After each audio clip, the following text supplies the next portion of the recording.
Last season, High Impact Handcannons rose to the top of the PvP charts and became the most desirable weapons in the game. Then, after one balance patch from Bungie, these handcannons were forgotten.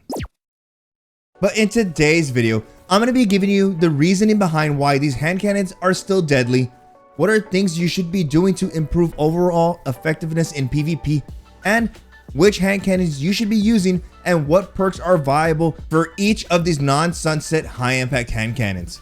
So with that out of the way, let's get into the video. High impact handcannons used to be the only weapons players wanted to use in PvP. That was due to their overall ease of use and effectiveness. They had the ability to deal substantial damage overall. They had the range of a sniper, and if you had the right perks, you could essentially 2-tap enemy guardians. But on July 1st, Bungie announced that they were nerfing these weapons. This nerf hit high impact handcannons in two departments: their overall range and the ability to 2-shot kill enemy guardians with the perks Rampage, Swashbuckler, and Multi-Kill Clip. But let's talk about what makes these weapons viable. Well, these weapons still have substantial damage. Even with the nerf to these handcannons, they still have the ability to deal 80 critical shot and 50 body shot, giving you the ability to 2-head and 1-body any guardians regardless of resilience. Which, compared to 140 RPM handcannons, those still require 3 critical shots to secure a kill. Now, being able to deal 80 critical shot makes these great team shot weapons and perfect for cleaning up any guardians from a distance. Now, you might be thinking that Bungie neutered these big dogs in PvP. Well, yes and no. Since you can deal a whopping 80 critical shot, this means when you do experience damage drop off, you can still easily secure any kill further away. Alright, now that I've made a case for these handcannons, and before I get into the tips and tricks for mastering these weapons in PvP, let's talk about which ones are viable and what perks you should be getting on these weapons. One thing to keep in mind, and something I've said in the past, is that with all high impact handcannons, they suffer in 3 categories: low handling, stability, and reload. This is something we need to keep in mind when selecting which one to use and what perks we should aim for. Our list starts off with the Igneous Hammer, which is an energy high impact handcannon that can be acquired from Trials of Osiris. There are 2 versions of this weapon, a regular and an adept version. Now, there are several perks that you can aim for that can negate some of the drawbacks to high impact handcannons. For starters, you can go with the combo Quick Draw and Snapshot. This will negate the poor handling stat and give you that overall snappy feel to the weapon. You can also choose the combo Killing Wind and Snapshot. This is a great combo for anybody looking to have that run and gun playstyle. Now, there's one perk that I've fallen in love with and ultimately sparked the idea for this video, and that is going to be the one you see on screen now. Personally, I can live without the perk Encore, but the perk Elemental Capacitor really takes this weapon to new heights. For those who don't know what Elemental Capacitor is, it increases stats based on the equipped subclass. When using a solar-based subclass, you now have increased reload speed. When using an arc-based subclass, you have increased handling. And when using a void-based subclass, you have an increased overall instability. And lastly, when utilizing stasis, this moderately controls recoil and increases movement speed when aiming down sights. This is probably one of the best perks to have on any high impact handcannon because it negates the shortcomings of these weapons. Now, I know this isn't an easy handcannon to acquire, but if you're new to the channel, I usually stream on Saturdays doing trials help for any subscribers. And if you're looking for help, you might want to consider subscribing and stopping by the stream. Now, let's talk about a handcannon that has so many perks that if you filled your vault with every roll, you'd run out of space with the first column alone. We have the Bottom Dollar, which is another energy high impact handcannon. This one is specific to the Gambit playlist, and this handcannon drops as an endgame reward and has a pretty unique perk pool. Now, if you compare this handcannon to the Igneous Hammer, it does have lower base stats, but nothing too significant, since it makes up for it with the perk pool and accessibility. What do I mean by accessibility? Well, you don't have to sweat your balls off in trials to get this gun. You can be the worst Gambit player and have a chance to have this gun drop for you. What really makes the Bottom Dollar stand out compared to the Igneous Hammer is that it has the ability to get the perk Rangefinder, which on this handcannon is great since it'll help extend its overall range and aim assist. Let's not forget that you can always pair this with the perk Explosive Payload, which, if paired alongside each other, this can make this weapon feel like it was never nerfed to begin with. Remember, when it comes to using high impact handcannons, you really want to use these weapons in areas that they shine in, which is being able to deal lots of damage from a distance. Now, you might be wondering how multi-kill clip feels on this weapon. Well, for starters, with one stack of multi-kill clip, you are still not able to two-shot kill any Guardian, but if you're able to secure 2 stacks of multi-kill clip, this now allows you to two-shot any Guardian regardless of resilience. Overall, I think the bottom dollar is a great option if you don't already have a solid igneous hammer. Earlier I said with the perks Rampage, multi-kill clip, and Swashbuckler, you wouldn't be able to secure a 2-shot kill. But what if I told you that there was a non-sunset hand cannon that can roll with the perk kill clip? Well, there is.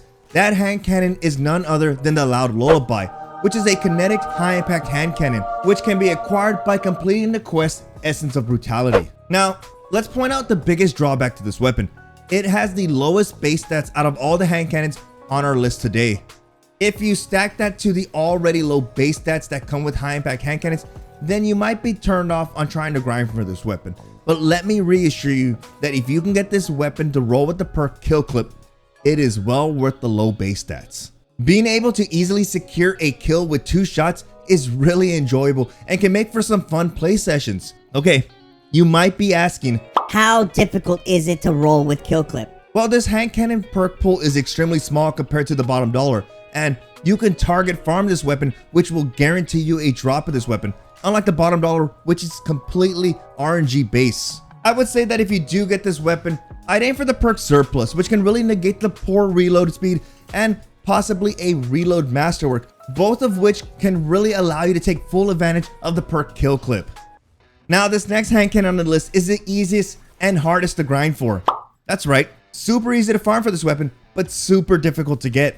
Our next hand cannon is going to be the True Prophecy, which is a kinetic high impact hand cannon, which can be acquired from Banshee 44 at the tower for the low cost of your soul. I'm just playing. It's going to cost you weapon parts and popping a lot of engrams. Now, this is probably the best high impact hand cannon in the game, and it's due to its impressive perk pool. This is one of the hand cannons on the list that can roll with max range. With perks like Rangefinder and either time payload or explosive payload, rolls like this can really make this weapon feel like a pocket sniper. But it could always roll with perks like Overflow and Elemental Capacitor, both of which really have a positive effect on this weapon's base stats and negate the shortcomings of this weapon. At the end of the day, if you're sitting on a crap ton of weapon parts and you want to shed some weight, you can try your luck for this weapon, but I still think there's easier options. Sure, this hand cannon has some nutty perk combos, but you gotta weigh the pros and cons and see if dropping weapon parts is really worth it. If you do try to get yourself a True Prophecy, good luck. This next hand cannon on the list is one that you would consider the brother of the True Prophecy. It didn't get the good looks nor the smarts, but damn it, they're from the same family tree and they're almost the same. We have the Steady Hand, which is an Iron Banner exclusive and can be acquired by turning in tokens to Lord Saladin at the tower when the Iron Banner is active. Now, the thing that really turns me off about this hand cannon is the perk pool is really boring. There's nothing that stands out. You can always get a perk combo like Quick Draw and Snapshot, which really helps negate the poor handling, but it also comes with 2 unique Iron Banner perks, such as Iron Gaze and Iron Grip, both of which grant you bonus stats, but at the cost of other stats on the weapon. Again, it really negates and it stacks onto the already low base stats. I think if you had to choose any hand cannon on the list, this would be my last choice. Finally, we've come to the last hand cannon on the list before we get into the tricks and tips.